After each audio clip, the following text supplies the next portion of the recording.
नमस्कार। कार्यक्रम में आपका बहुत बहुत स्वागत और बहुत बहुत अभिनंदन।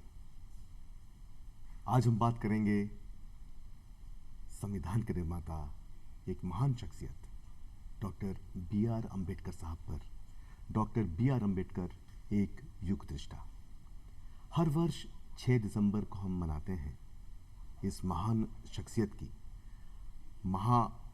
परिनिर्वाण दिवस। हर वर्ष इस दिन को हम मनाते हैं एक बहुत ही ख़ास दिन के रूप में, और इस दिन इनके अनेकों श्रद्धालु, इनके फॉलोअर्स एकत्रित होते हैं और उनको श्रद्धा सुमन अर्पित करते हैं। और इस पर बातचीत करने के लिए हमारे साथ आज मौजूद हैं दो खास मेहमान। सबसे पहले श्री बनवारी लाल बैरवा साहब, आप वरिष्ठ उपाध्यक्ष हैं doctor B R Ambedkar memorial welfare society के, और साथ ही आप all India SC/ST employees association railway का जो है उसके आप राष्ट्रीय अध्यक्ष हैं। हमारे बीच में मौजूद हैं श्री राजकुमार मल्होत्रा साहब, आप वरिष्ठ पत्रकार हैं, और आप दोनों का बहुत बहुत स्वागत, बहुत बहुत अभिनंदन। धन्यवाद। Thank you. एक युग दृष्टा, एक ऐसा विजनरी, एक ऐसा समाज सुधारक, एक ऐसा अर्थशास्त्री, एक ऐसा कानूनविद जिसने इस देश को और पूरे विश्व को एक नई दिशा प्रदान की। तो एक युग दृष्टा के रूप में आप डॉक्टर अंबेडकर को किस प्रकार से देखते हैं? बाबा साहब डॉक्टर भीमराव अंबेडकर जी को एक युग दृष्टा के रूप में हम इसलिए देखते हैं क्योंकि कोई भी एक व्यक्ति एक क्षेत्र के अंदर उपलब्धि हासिल कर सकता है, विशेषज्ञता हासिल कर सकता है, और देश के उत्थान में एक पर्टिकुलर क्षेत्र में ही अपना योगदान दे सकता है जी। लेकिन और एक पर्टिकुलर समय के लिए दे सकता है जी। लेकिन बाबा साहब डॉक्टर भीमराव अंबेडकर ने समग्र रूप से काम किया, और जितने भी सामाजिक क्षेत्र, आर्थिक क्षेत्र, राजनीतिक क्षेत्र और कानूनी क्षेत्र जितने भी क्षेत्र हैं उनमें उन्होंने विशेषज्ञता हासिल की और उनमें अपना योगदान दिया जी। दूसरा, किसी एक वर्ग के लिए काम नहीं किया, बल्कि पूरे देश के जितने भी नागरिक हैं उनके उत्थान के लिए, देश की उन्नति के लिए उन्होंने काम किया जी। और तीसरा, एक किसी समयावधि के लिए काम नहीं किया जी, बल्कि युग युग उनके जो काम है वो युगों तक लोगों के उत्थान में वो काम आते रहे हैं और आते रहेंगे जी। इसलिए बाबा साहब डॉक्टर भीमराव अंबेडकर को एक युग दृष्टा के रूप में हम सभी जानते हैं जी। आपने बहुत अच्छी बात बतलाई। 6 दिसंबर को हम मनाते हैं महापरिनिर्वाण दिवस, यानी कि उनकी डेथ एनिवर्सरी, और इस बार वो 66वीं जो है वो मनाई जाएगी। और परिनिर्वाण दिवस पर आपके मन में इस महान जो देश का सपूत था उसके प्रति कैसी भावनाएं आप आती हैं, उसके बारे में बताएं। देखिए चंदन साहब, बाबा साहब अम्बेडकर ने अपने निर्वाण से पहले बौद्ध धर्म स्वीकार किया। हाँ। इसी वजह से बौद्ध धर्म में जब व्यक्ति की डेथ होती है तो उसको निर्वाण दिवस कहा जाता है। जिस प्रकार आम जीवन में हम उनको मृत्यु कहते हैं, उसमें बौद्ध धर्म में हम उसको निर्वाण कहते हैं। चूँकि बाबा साहब को बुद्ध धर्म का विशाल ज्ञान था, उन्होंने बुद्ध धर्म पर काफ़ी लिटरेचर भी अध्ययन किया। आपको ये जानकर बड़ी खुशी होगी कि बाबा साहब के जब निर्वाण हुआ 6 दिसंबर को, तो उसके कुछ 8-10 घंटे पहले ही उन्होंने उनका जो सबसे महान कृति थी बुद्धा एंड हिज धम्मा, उसको पूरा किया। अच्छा। और जो उनके सचिव थे नानक चंद रत्तू, उनको बोला कि रत्तू, ये जो लिटरेचर है, ये जो पूरा लेख है बुद्ध धर्म के ऊपर, उसको पूरा कर दिया है, कल जाके इसको टाइप वालों को दे देना छपने के लिए जी। और आप ये देखिए, ये उनका मतलब कमिटमेंट देखिए कि जिस धर्म को उन्होंने पूरा किया उसके कुछ घंटों बाद ही उनका निर्वाण होता है। इसी वजह से उनकी जो डेथ एनिवर्सरी उसको हम बौद्ध धर्म की भाषा में हम महापरिनिर्वाण कहते हैं जी। और 6 दिसंबर को दुनिया भर के लाखों श्रद्धालु मुंबई के चैत्य भूमि पर एकत्रित होते हैं, जो आपके चौपाटी दादर का जो बीच दादर पर है जी, जो उनको हम चैत्य भूमि कहते हैं। बौद्ध जो साहित्य है उसमें जो हमारे और शमशान घाट होते हैं, कब्रिस्तान होते हैं, उसी तरह उनको चैत्य भूमिका है, तो वहाँ पर लाखों की संख्या में पूरी दुनिया से उनके श्रद्धालु आकर उनको अपनी श्रद्धांजलि अर्पित करते हैं। और एक रात पूर्व उनको सलामी भी दी जाती है। वहाँ पर बहुत बड़ा एक उनका एक याद में पूरी दुनिया के लोग आते हैं और न केवल 6 दिसंबर को बल्कि 365 दिन उस चैत्य भूमि पर आके अपनी श्रद्धा अर्पित करते हैं जी। तो आपने बहुत अच्छी बात बताई। बात चली है सर बौद्ध धर्म की। बाबा साहब अम्बेडकर ने जो है कई धर्मों का गहन अध्ययन किया, चाहे वो सिखिज्म हो, चाहे वो जुडाइज्म हो, चाहे वो जैनिज्म हो, हिंदुइज्म हो और जो तमाम इस्लाम हो, सारी चीज़ों का उन्होंने अध्ययन किया और फिर जो है वो बौद्ध धर्म की ओर अग्रेसित हुए। आपके अनुसार बौद्ध धर्म में वो कौन कौन सी बातें हैं जो प्रमुख रूप से बाबा साहब को प्रभावित करती थी और जिसके कारण वो जो है बौद्ध धर्म की ओर गए? बाबा साहब डॉक्टर भीमराव अंबेडकर जी ने देश के अंदर जो सामाजिक असमानता, छुआछूत, ऊंच नीच, भेदभाव का जो माहौल देखा था जी, उससे वो बहुत ज़्यादा विचलित हुए थे जी। और उन्होंने सबसे पहले देखिए धर्म परिवर्तन का निर्णय ऐसे आसानी से नहीं लिया उन्होंने सबसे पहले हिंदू धर्म के अंदर जितनी भी बुराइयां थी उनको मिटाने के लिए संघर्ष किया उन्होंने। खासकर छुआछूत के बारे में जैसे तालाब से जानवर पानी पी सकते थे लेकिन जो वंचित वर्ग के लोग हैं वो पानी नहीं पी सकते थे। तो ऐसे उन्होंने अनेकों आंदोलन चलाए और उन्होंने ये प्रयास किया कि हिंदू धर्म में जो बुराइयां हैं वो दूर हो। लेकिन जब उन्होंने ये देखा कि ये बुराइयां मेरे लाख प्रयास के बावजूद भी दूर नहीं हो पा रही हैं जी, तो उन्होंने ये घोषणा की थी कि मेरा जन्म हिंदू धर्म में जरूर हुआ है लेकिन मेरा मरण किसी और धर्म में, मेरा जो अंत है वो किसी और धर्म में होगा जी। और ये जो काल है ये 1935 से लेकर आप देखिए 1956 था, कितना बड़ा काल था। चाहते तो जब ये विचार आया उसके अगले ही साल या अगले ही दिन वो धर्म परिवर्तन कर लेते लेकिन जब उन्होंने ये घोषणा की उसके बाद उन्होंने अनेकों धर्मों का अध्ययन किया, गहन अध्ययन किया और अनेकों धर्मों के जो पुजारी हैं, चाहे मुस्लिम धर्म के हैं, क्रिश्चियन हैं, बुद्ध धर्म के हैं, सभी धर्मों के लोगों ने उनसे संपर्क किया जी। और उनसे ये आग्रह किया कि आप हमारा धर्म ग्रहण करो। लेकिन बाबा साहब डॉक्टर भीमराव अंबेडकर ने जो गहन अध्ययन करने के बाद ये पाया कि बुद्ध धर्म ही एक ऐसा धर्म है जो वैज्ञानिकता पर आधारित है, जी। अंधविश्वास पर आधारित नहीं है, बौद्धिकता पर आधारित है, जिसमें समानता भ्रातृत्व का भाव है जी। तो ऐसे धर्म का उन्होंने चयन किया और फिर फाइनली उन्होंने बुद्ध धर्म ग्रहण किया जी। तो कहीं न कहीं एक दूसरी वजह भी है कि जो बुद्ध धर्म का जन्म है वो हमारे देश के अंदर हुआ था। अच्छा। तो बाबा साहब के मन में एक राष्ट्रीयता की भावना भी थी जी। मतलब वो चाहते तो दूसरा धर्म भी ग्रहण करते, लेकिन अच्छाई बुराई के अलावा एक जो बड़ी बात थी ये थी कि बुद्ध धर्म का जन्म भारत से हुआ था और वो भारत के प्रति जो राष्ट्रीयता है वो उनमें कूट के भरी हुई थी जी। तो धर्म जरूर परिवर्तन किया लेकिन उसमें भी एक राष्ट्रीयता का भाव उनका था जी। तो इस तरह से बाबा साहब ने बुद्ध धर्म को ग्रहण करने का निर्णय लिया। बहुत अच्छी बात आपने बताई। बौद्ध धर्म में समता, बंधुत्व, शांति और सबसे महत्वपूर्ण उत्थान, व्यक्ति का स्वयं का उत्थान करने की जो गुंजाइश उन्होंने बतलाई, तो ये चारों जो चीज़ें हैं ये किस प्रकार से बाबा साहब अम्बेडकर को प्रभावित करती थी? देखिए चंदन साहब, बौद्ध धम्म है न कि धर्म जी।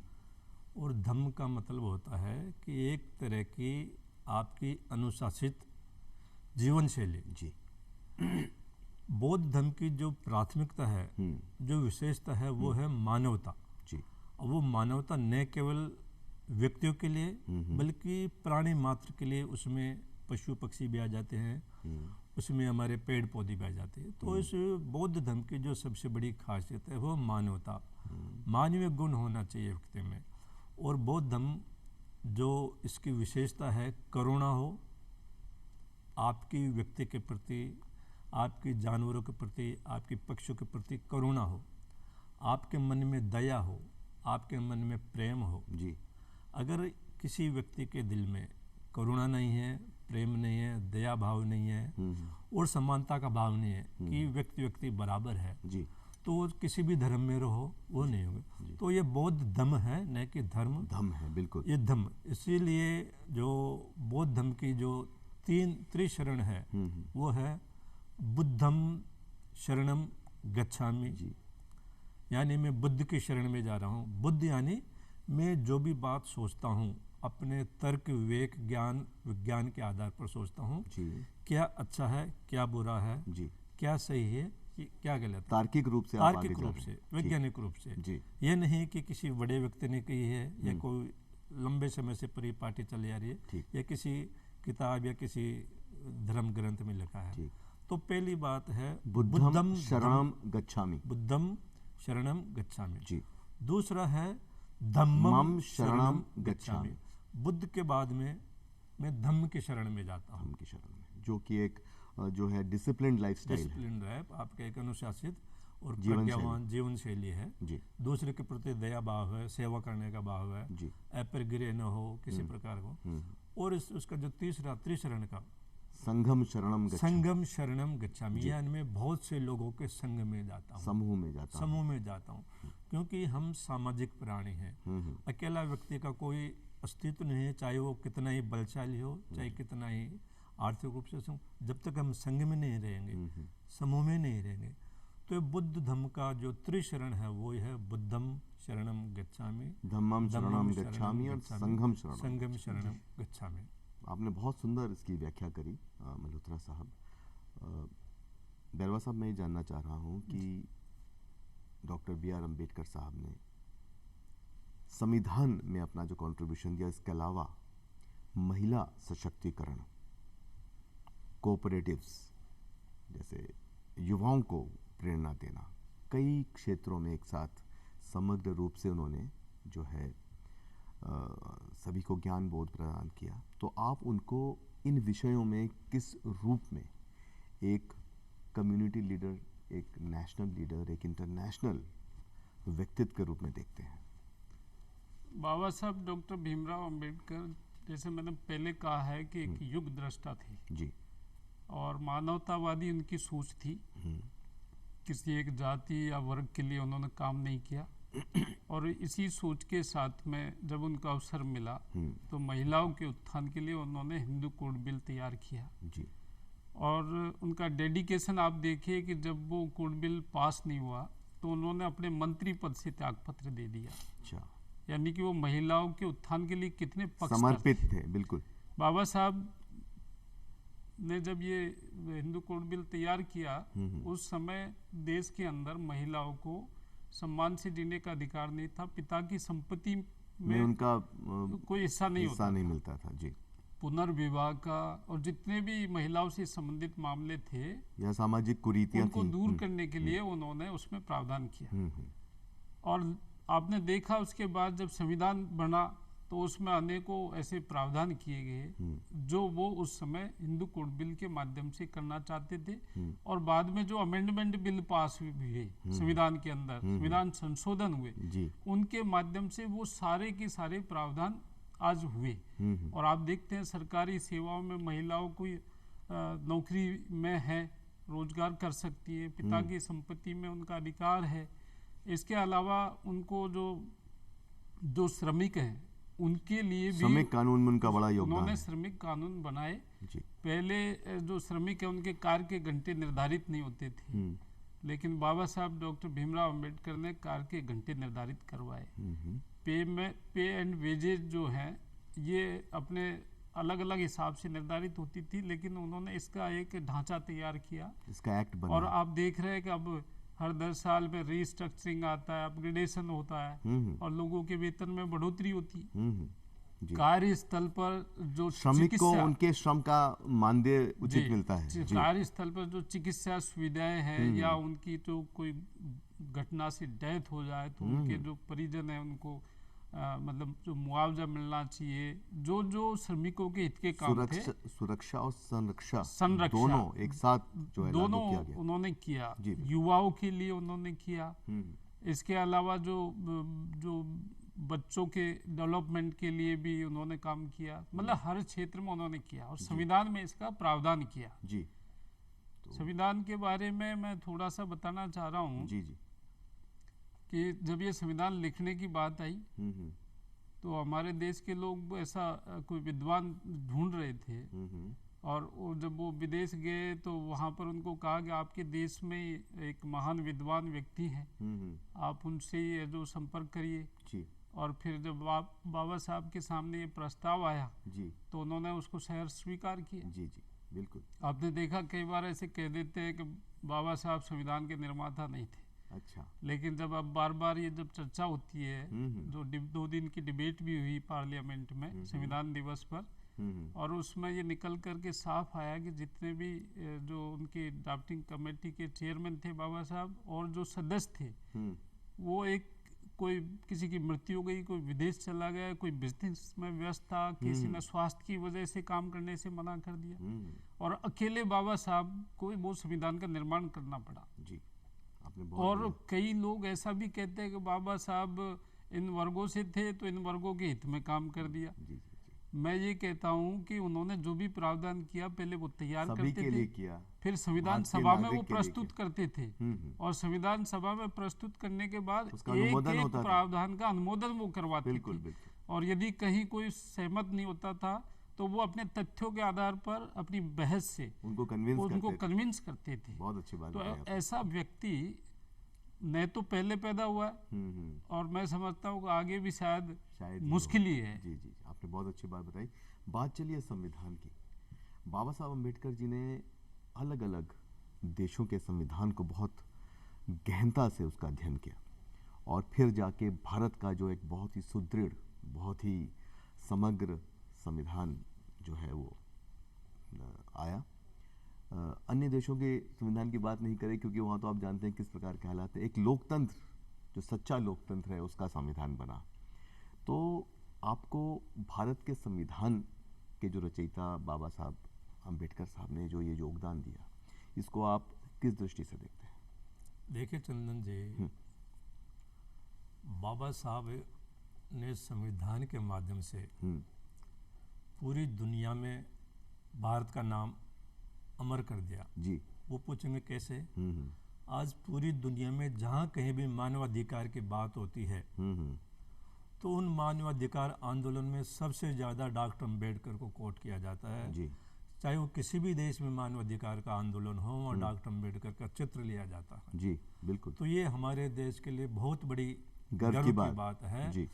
कि पूरी दुनिया के मानवाधिकारों के लिए, महिलाओं के अधिकारों के लिए, उनके उत्थान के लिए, युवाओं के लिए, वंचित पीढ़ी के, वंचित वर्ग, किसी भी देश की किसी भी तरह का वंचित वर्ग हो, चाहे वो जातिगत हो, चाहे वो धार्मिक हो, चाहे वो नस्ली आधार पर हो, जी, हर जगह मानवाधिकारों का सबसे बड़े अगर प्रबल समर्थक रहे जी तो बाबा साहब अम्बेडकर रहे जी। और उन्होंने अपने आप को इस देश की सीमाओं से बाहर लांघकर एक अजय अमर हो गए। बिल्कुल। जी जी। बाबा साहब का हमेशा एक कलेक्टिव अप्रोच रहा। उन्होंने इस देश का जो संविधान बनाया, उसकी जो हमारी प्रॉब्लम है, जो उद्देश्य का है, उसकी शुरुआत इन्होंने लिखा, we the people of India, हम भारत के लोग। अब जो हमारे ये उद्देश्य का है, हम भारत के लोग, इसमें भारत में रहने वाला एक गरीब और एक अमीर, एक गोरे रंग का, एक काले रंग का, जी, हर कोई सम्मिलित है। एक चपड़ासी और एक IAS, जी, एक ग्राम सरपंच और एक प्रधानमंत्री, राष्ट्रपति, सब बराबर, सभी लोग सम्मिलित हैं इसमें। जी। ये इस देश के संविधान की ताकत है कि आज हमारे देश की जो राष्ट्रपति है वो एक महिला है। क्या बात है, बहुत अच्छी बात बताई उस वर्ग की महिला है जिस वर्ग की महिलाओं को किन्हीं कारणों से आगे आने से रोका जाता था। जी बिल्कुल बिल्कुल। जो हमारा राजतंत्र था उसको खत्म करके बाबा साहब ने एक व्यक्ति एक वोट और हर वोट की कीमत बराबर। जी, ये बहुत बड़ी बात है, बहुत बहुत बड़ी तो बात। आज आप लोकतंत्र के लिए एक बहुत बड़ी बात है। ये हमारे इस देश की लोकतंत्र की सबसे बड़ी खूबसूरती है। आपको जानकर ताज्जुब होगा चंदन साहब कि भारत में 26 जनवरी 1950 को जिस दिन से इस देश का संविधान लागू हुआ, इस देश की जो भी वयस्क महिलाएं थी उनका भी उतना ही अधिकार था लोकतंत्र सुनने में जितना एक पुरुष का था।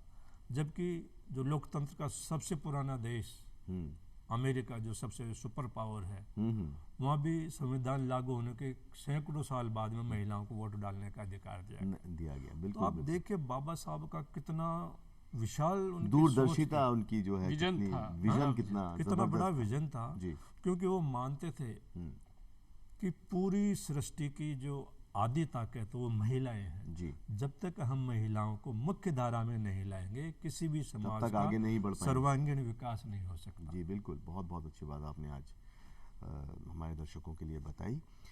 बाबा साहब अम्बेडकर जी ने जो जीवन भर जो योगदान दिया, उन्होंने जो कार्य किया, उससे बहुत सारा ज्ञान बहुत हम लेते ही हैं।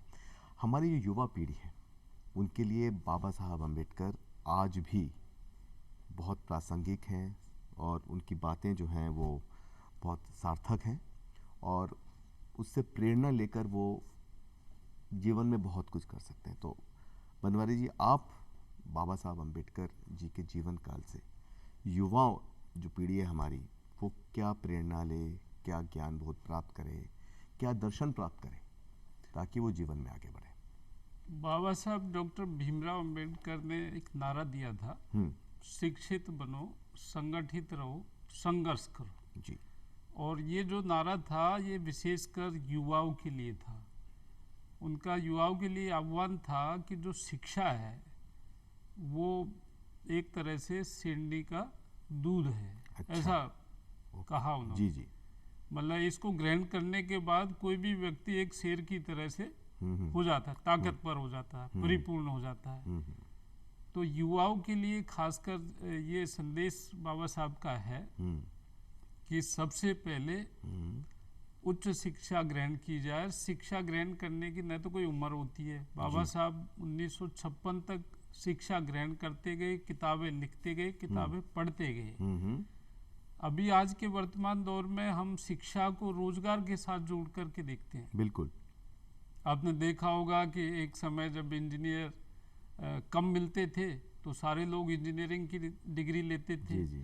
जब शिक्षक कम मिलते थे तो सारे लोग शिक्षक बनने की ओर चले जाते थे। बीएड करने चले जाते थे। मेडिकल में कम मिलते हैं तो कोशिश करते हैं कि मेडिकल में जाए।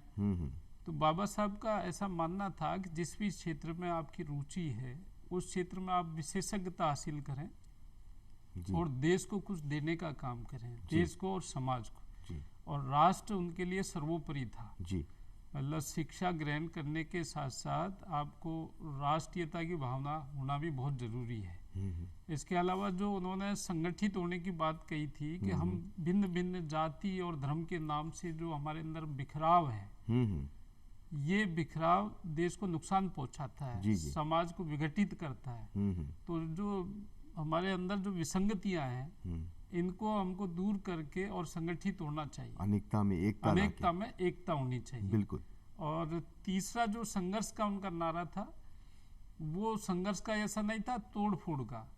उनका नारा ये था कि अपने हक और अधिकार के लिए, अपनी उपलब्धियां हासिल करने के लिए, अपने लक्ष्य को हासिल करने के लिए आपको हर तरह से संघर्ष करना चाहिए। अपो दीपो भव, ये भी उन्होंने स्वयं के दीपक बने, स्वयं का उजाला करें, अंधकार से दूर चलें, ये भी नारा उन्होंने दिया। ये तीन जो नारे हैं ये इनको अक्सर हम कोड करते हैं, लेकिन जो जिस तरह कोड करता है वैसे इनका अर्थ निकाल लेता है। पर बाबा साहब के ये नारे हैं, ये युवा पीढ़ी के लिए और राष्ट्र हित में और हर जगह ये लागू होते हैं। तो मैं तो यही कहूँगा कि जो हमारी युवा पीढ़ी है वो बाबा साहब के द्वारा बताए मार्ग पर चले और देश और समाज के उत्थान में अपना योगदान दे। और आज ही इस बात की सख्त आवश्यकता है क्योंकि जिस तरह से राष्ट्रीय और अंतर्राष्ट्रीय स्तर पर जो परिस्थितियां बदल रही हैं उनको देखते हुए युवा पीढ़ी को एक रोल प्ले करना चाहिए। आपने देखा चाइना के अंदर